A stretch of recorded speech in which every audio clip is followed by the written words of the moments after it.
Bonjour à tous et à toutes et bienvenue sur la chaîne Reflet de Lune, j'espère que vous allez bien. Merci pour votre présence aujourd'hui. On se retrouve pour le tirage prédictif de la semaine du 13 au 19 mars pour le signe des Gémeaux. Soleil, ascendant ou lune en Gémeaux. Alors je vais d'abord regarder les énergies de la semaine avec l'oracle du cercle et l'oracle de la sorcière verte et ensuite je ferai le tirage prédictif. Alors, on va regarder quels sont les messages pour vous les Gémeaux sur cette semaine.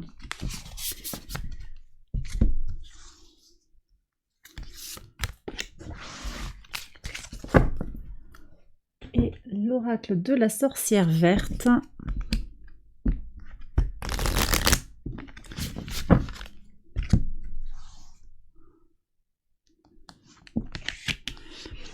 Allez, ici.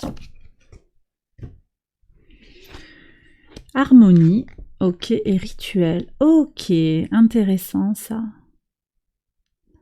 Donc il y a quelque chose ici qui se dessine, qui est très spirituel, très en lien avec l'énergie vitale, l'énergie qui vous entoure, l'énergie de l'univers. Ça passe peut-être par une ritualisation de vos pratiques, quelque chose aussi de façon plus prosaïque, de façon plus terre à terre, qui passe par des étapes successives pour réaliser quelque chose. Il y a une idée avec le rituel aussi de répétition d'étapes pour atteindre l'harmonie, pour atteindre le succès par rapport à une situation.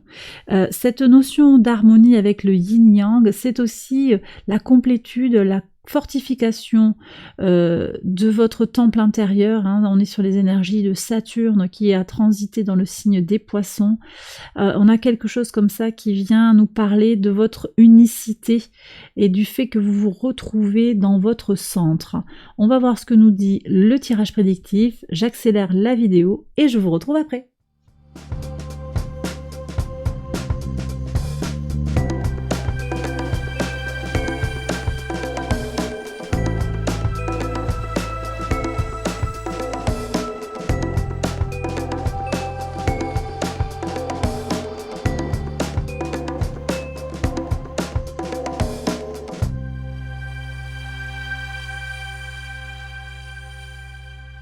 Alors on y va les Gémeaux pour les interprétations au quotidien. Sur le lundi 13, vous avez un poids qui va évoluer, une expérience qui vous permet d'évoluer ou une difficulté qui va être positivée, qui va se défaire, qui va se dénouer. Très positif ça. C'est très positif. Alors vous avez sur ce lundi un sextile de Mars qui est dans votre signe à Vénus. Et donc vous êtes au sextile de Vénus. Il y a une possibilité ici de retrouver son harmonie intérieure, effectivement, de retrouver une relation apaisée, harmonisée entre vos polarités opposées, hein, votre yin et votre yang par exemple. Sur le mardi 14. Le mardi 14, alors ici on me parle de cancan qui enferme. Ici j'ai comme une forme d'avertissement peut-être ou de rappel que peut-être il serait opportun de ne pas trop rentrer dans les médisances, parce que ça vous enferme dans une certaine forme de disharmonie et de négativité. Vous risquez d'avoir du mal en fait à penser clairement, hein, à ressentir les choses et à agir concrètement. On a un carré de Mars qui est dans votre signe, à Mercure, au Soleil et à Neptune qui sont en Poisson. Mercure, le maître de votre signe, Mars qui s'est invité dans votre signe, qui interagit avec Mercure. Il y a des énergies de blocage avec ce carré. Les choses ne sont pas ajustées. Prudence sur ce que vous pourriez décider. Au contraire, hein, il y a un appel à l'apaisement et à l'harmonie en soi. Sur le 15, le mercredi 15, vous allez avoir des nouvelles là sur quelque chose qui vous revient de droit. Alors ça peut être une annonce d'un congé, ça peut être aussi une prestation, une chose à laquelle vous avez droit, on me dit. Vous en héritez. Alors ça peut être par rapport effectivement à votre situation personnelle qui fait que on vous ouvre des droits pour quelque chose, hein, des droits, je sais pas, d'allocation, un remboursement, une prestation, une compensation, quelque chose comme ça. Ça peut aussi être des informations, des nouvelles qui concernent un héritage, une donation.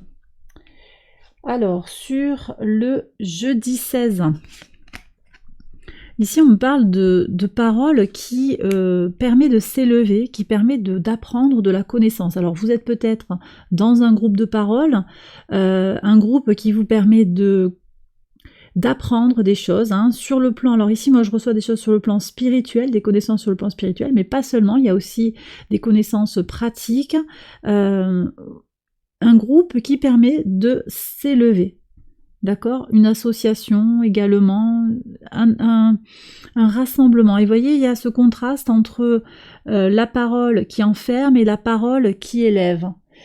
À ce moment-là, Vénus quitte le signe du Bélier pour rentrer en Taureau, elle y sera en domicile et ça va vous permettre aussi de trouver votre zone de confort, peut-être par le biais de la connaissance, par le biais d'une formation avec un groupe de personnes. C'est quelque chose qui va vous permettre de vous sentir bien, de vous sentir dans votre ligne. Sur le vendredi 17, alors ici, il y a une situation qui arrive à son terme vis-à-vis d'un homme ou vis-à-vis aussi de sa polarité masculine, de tout ce qui est en lien avec l'action. Peut-être que vous allez retarder un passage à l'action de toute façon, hein, effectivement, avec ce carré de Mars à Mercure, hein, tout ce que j'ai dit, Mercure, le Soleil et Neptune, c'est peut-être pas le moment de passer à l'action, de prendre des décisions. Donc on retarde quelque chose, on ne va pas trancher une situation. Sur le samedi 18, oui, la clé c'est la tranquillité, vous voyez. Pluton, hein, c'est intéressant de parler de Pluton qui est au sextile de Mercure à partir du samedi 18. Donc ici on voit que la tranquillité est la clé, la solution à toute difficulté ou à toute tension ou difficulté à passer peut-être à l'action. Et qu'est-ce qu'on a pour le dimanche? Ben oui, il y a une attente ici. Alors cet homme, je le trouve intéressant dans ce jeu, puisqu'il a une vision en fait sur le long terme, il prend de la hauteur, il prend de la distance par rapport à un engagement, par rapport peut-être à un engagement passé au travail avec quelqu'un d'autre. Vous allez prendre du recul, il y a une prise de décision par rapport à un accord qui a été passé, ça peut être dans le couple, ça peut être au travail, ça peut être par rapport à un ami. Je pense qu'il y aura au contraire là une décision qui sera prise pour le meilleur. Et bien voilà les Gémeaux, j'ai terminé votre tirage, j'espère qu'il vous a guidé, qu'il vous a éclairé. Si c'est le cas, je vous invite à liker la vidéo, à vous abonner et je vous embrasse bien fort. Je vous retrouve très vite pour une prochaine vidéo et je vous souhaite en attendant une excellente semaine. Bye bye.